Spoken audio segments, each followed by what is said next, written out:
Hello and welcome back to another Naruto CCG Deck Profile. Today I'll be deck profiling the Samurai Warrior archetype, one of the probably most unknown archetypes in the game. It came out pretty late, so it didn't get a lot of support, but it has one of my favorite gimmicks in the entire game, and I think it's pretty fun.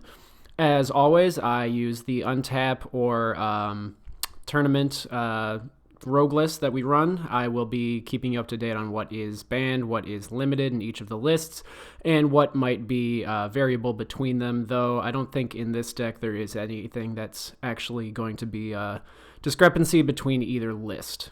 So without further ado, let's just get right into it. For turn 0 ninjas, I run 20 Samurai Warrior.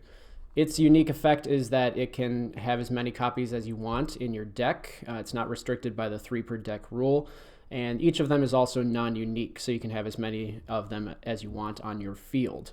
Their last effect is also that they give each other +1/+1, but otherwise have no stats.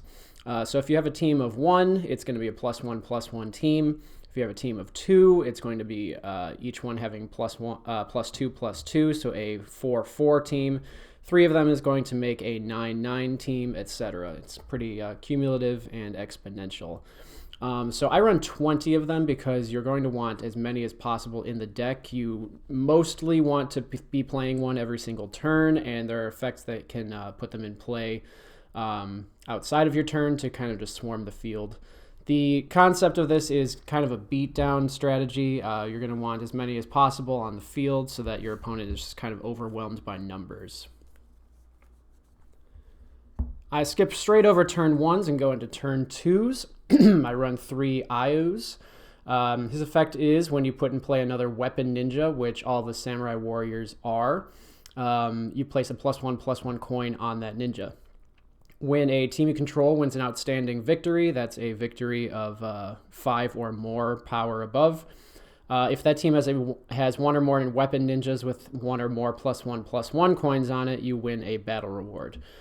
So because Samurai Warrior's gimmick is that they kind of pump their own numbers and they're just going to be huge beat sticks on the field, giving them the extra +1/+1 is going to be beneficial, especially if one of them gets injured and is depowering the entire field. But hopefully the numbers are going to be so large that you will largely be winning outstanding victories, whether they're going to be chump blocking or whether you just have an overwhelming team that isn't going to win a regular victory in a battle. And to that end, you hopefully will be winning a battle reward pretty much every fight that you win, because that's kind of the entire thing that this deck does. It doesn't have a lot of outside effects that can, affect the game more than winning a victory. So I run 3 Ayus just to kind of keep things moving. I skip straight over turn 3 and 4, and I go into turn 5s. I run 2 Kisame Hoshigakis. This is the Void version, so it's Void and Water, 1 hand cost, and its effect is when this ninja attacks in a team with all Void ninjas, which almost every ninja in this deck is, except for the Ayus. You can remove up to 2 target chakra from the game. Then if your opponent has less chakra than you, move your turn marker up by 1.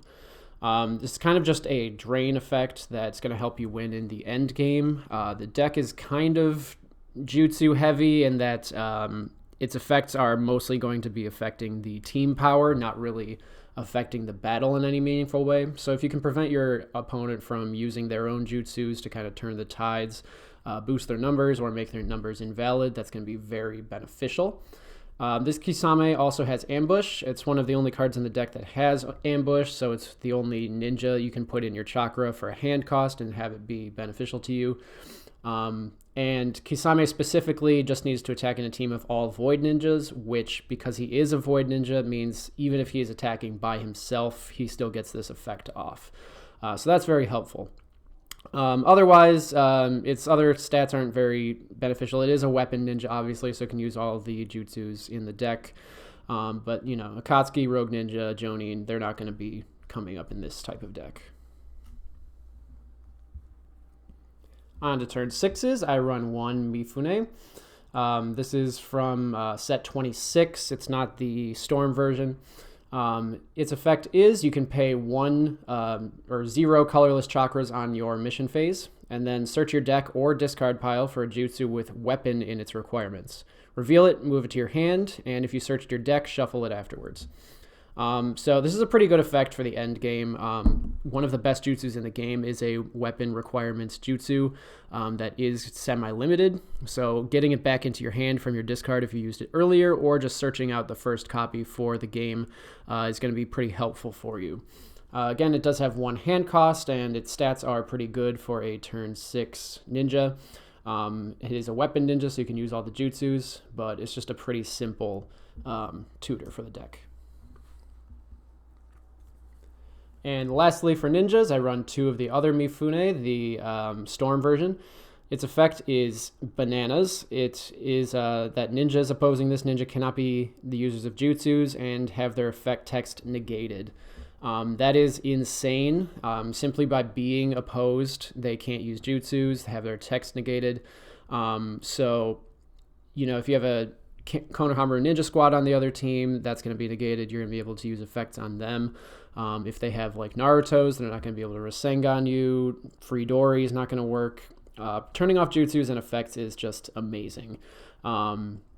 The thing about this Mifune specifically is that there is a ruling in the game that states if there are 2 effects that are counteractive, say you have a Mifune and they have a Mifune and you're kind of clashing with them, the attacker gets priority on the effect. So if your opponent has another Mifune, or your opponent has like that Ao that negates effect text if it's not a water ninja, if you're the attacker, you get priority and yours works before theirs. So that's just kind of a niche situation that might come up eventually. But if you get this card down, the game is going to go very well for you at that point. Most teams just can't block this, especially in a team with samurai ninjas that are going to have, up to pretty much infinite attack values. So they're going to have to block with raw stats since they can't use jutsus or effects, at least for that team. So getting this down is pretty much going to mean it's a battle of numbers, and in this type of deck, you are going to win almost every battle of numbers.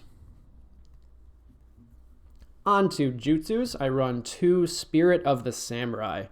It costs 1 colorless chakra, and it has requirements of Mifune, which is unfortunate. I kind of wish it was a requirements weapon with a expert effect for Mifune, but unfortunately that's just not how it goes, so the other Mifune cannot search this, unfortunately.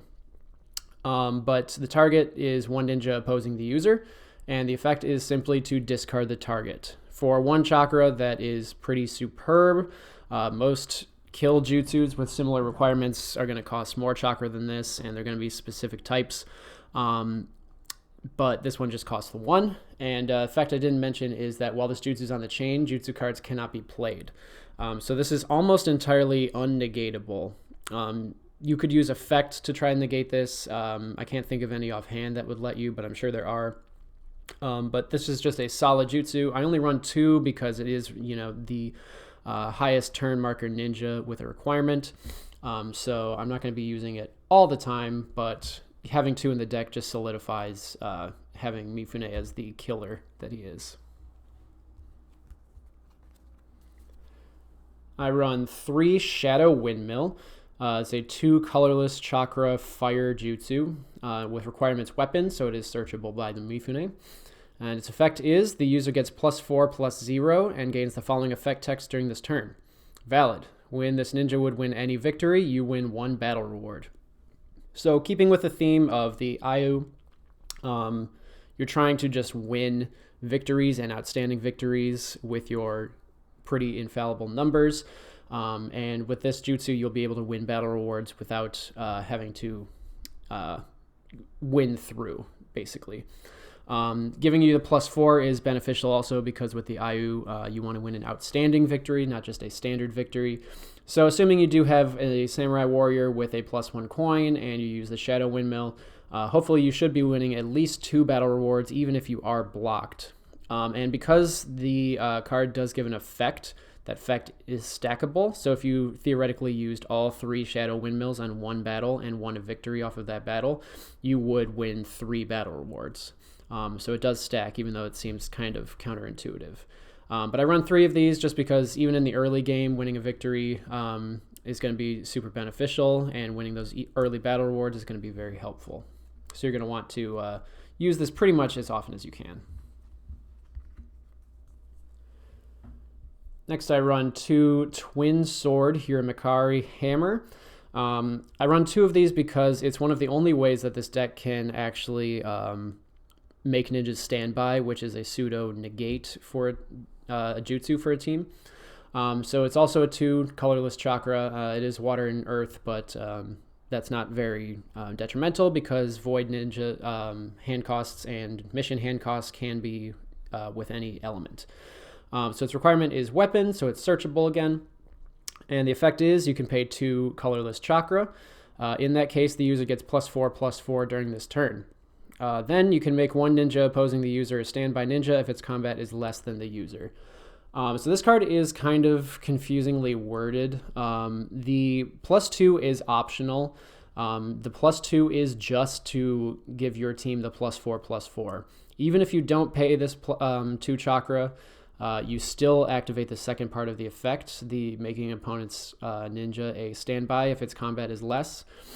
So if you want to just pay 2 for this jutsu as a standby jutsu, if your combat is already higher, you are perfectly able to do that. It's just that you would need to pay 4 if you desperately require the +4/+4 to pump you up above their combat value. So I think it is very poorly worded, but it's not a requirement of 4 chakra to get the entire effect. It is just 2 for half and another 2 for the other half. So that's very helpful.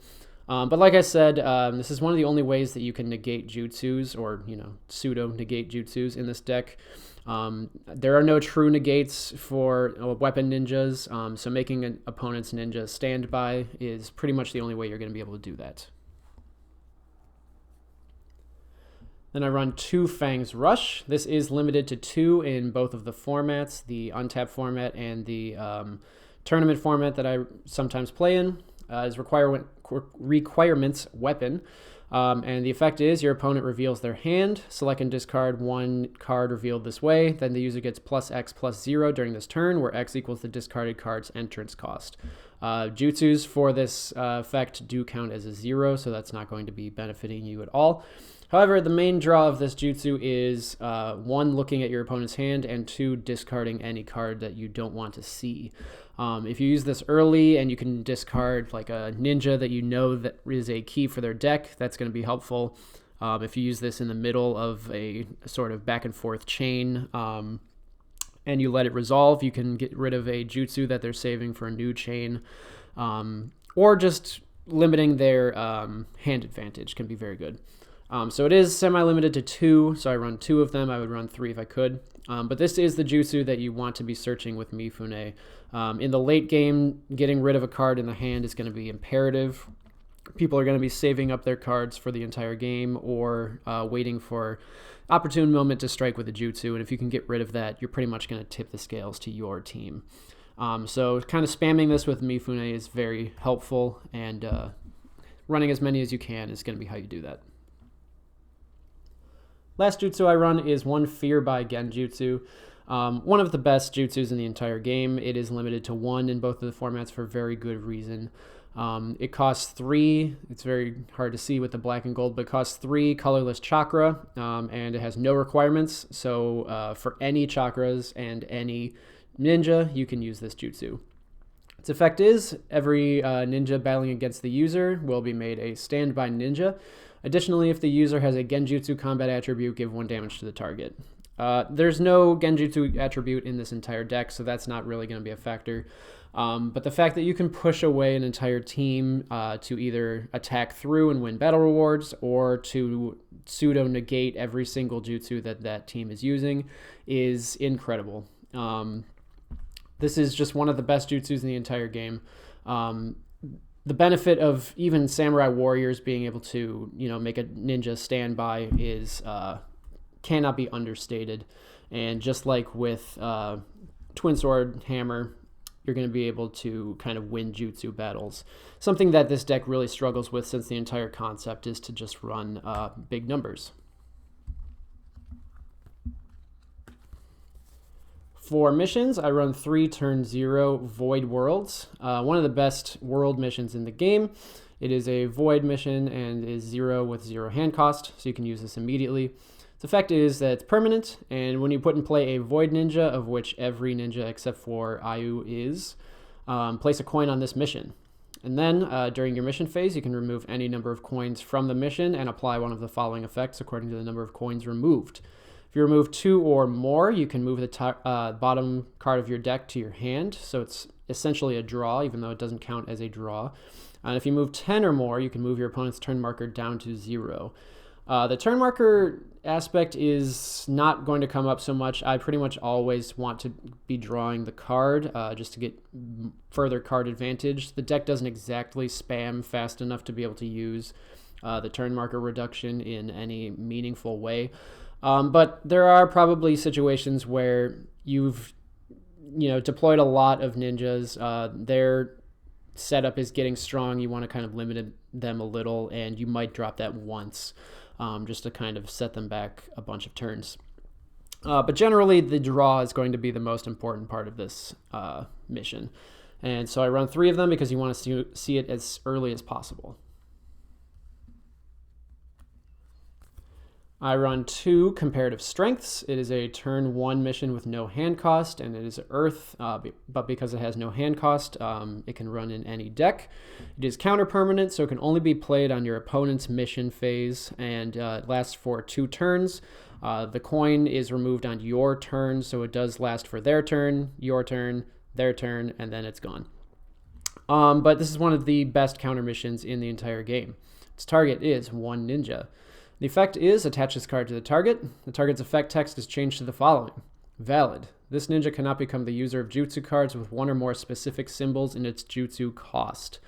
Now, as I've mentioned in all of my other videos that have this card, this is very beneficial because 1, it's essentially negating your opponent's effect. Because if your opponent has a bad effect that you don't want to deal with, this is going to be changing it outright so they no longer have their original effect. Secondly, this is not a negate. Some ninjas have an effect, or there are some effects in the game that say that your opponent's ninjas cannot be have their effect text negated. This does not count as negating because it's simply changing their effect text, which is not the same. Thirdly, and probably the most underrated aspect that I actually forget about quite often in the games, this prevents your opponent's ninja from using beneficial jutsu cards. There are a lot of jutsus that have more than 1 specific symbol. They don't have to be separate symbols. So, for example, a Rasengan that costs 2 lightning and 1 colorless chakra cannot be used because the 2 lightning count as specific symbols. So not only is this negating jutsus, sort of like Mifune, it is also negating effect texts, kind of like Mifune. So I run 2 of these because I know there are a lot of effects that can absolutely negate Samurai Warrior's effect. If any of these are negated, that is a essentially losing a +1/+1 on all of your ninjas. There are other cards in the game, such as Shion and Naruto, that can just outright remove all of these from the field if you play it at the right time. If there's anything that negates the effect text of one ninja name specifically, like there's a Nenji that does that, it's going to bone this entire deck. And this is pretty much the only way to stop that. I would run 3 if I could, but I just felt that the deck space didn't really lend itself to it very much. And in a tournament setting, it's not super likely that they're going to have any of these cards outright that will negate your effect texts.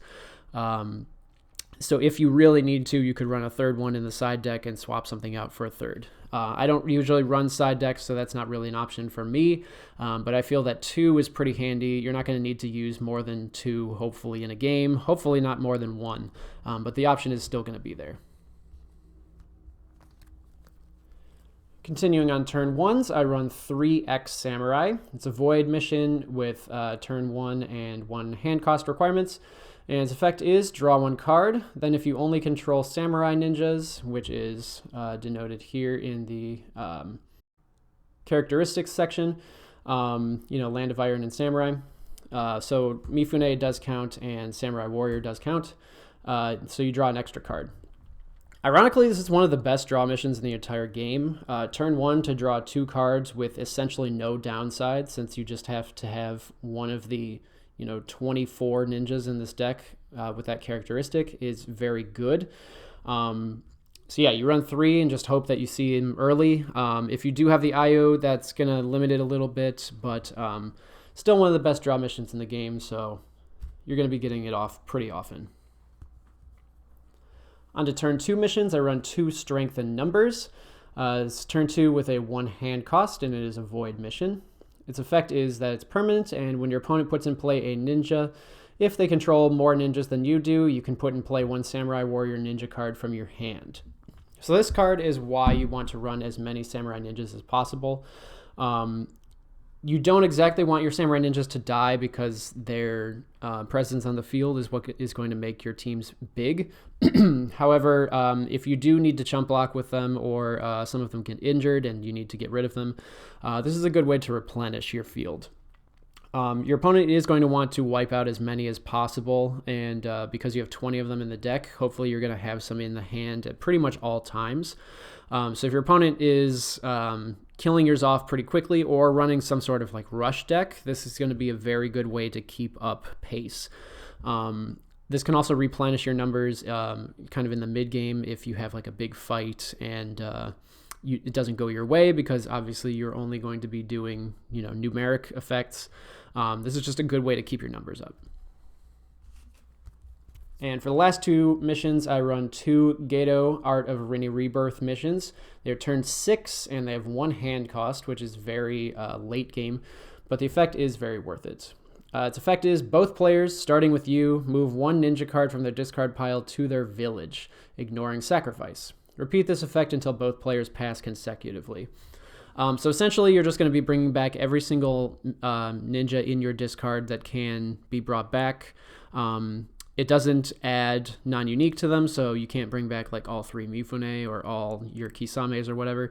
But because 20 of the cards in your deck are non-unique, you're going to probably be bringing back at least half a dozen ninjas. It's possible that you could bring back up to 20 ninjas, and at that point, hopefully the game is won for you, because there's not really much your opponent can do about that at that point. Each team is going to have like a 60 power. And because most decks don't have a lot of non-unique ninjas or like rush ninjas, they're not going to be bringing back as many as you are going to. So it's probably going to be a net positive for you. It does ignore sacrifice. There are some versions of this deck where I've ran Naraka Path and Giant Panda to try to negate the damage to each of the ninjas, because damage kind of ruins the concept entirely. I did remove that idea because it just turned into too many ninjas being deployed, eating up my actual 1-turn deployments, that I couldn't really get the Samurai Warriors out to swarm enough, so it's kind of counterproductive. But if you were running some sort of style with that, this will also allow you to bring them out, ignoring your sacrifice. So all in all, this is a very potent endgame if you do need to lead up to it, or it is kind of just getting out of hand. So that is the deck. It's a pretty simple concept, and like I said, it's one of my favorite gimmicks in the entire game. I think it's just so funny having 20 of the same ninja, just kind of scrolling through here and seeing the exact same thing over and over and over again. It does work pretty well, and I would say it's not super meta. It's not going to be winning tournaments a lot, but it is very fun. And it's very casual. I'd give it probably a B. It's definitely not, bad, and it's as meta as it can possibly be. But just the concept of having huge beat sticks is kind of outdated at this point, and it just struggles to keep up a bit. So yeah, pretty quick video this week. I'm going to be getting back into them every other week with a competitive deck next week. But if you want to see more, like and subscribe this video. As always, I have the sort of deck list down in the description, so you can upload it to Untap and see the entire deck for yourself, modify it as you want. But this has been the Samurai Warrior Rush deck. Again, one of my favorite gimmicks, and yeah, just a pretty short and casual video. So I hope to see you next time. Bye!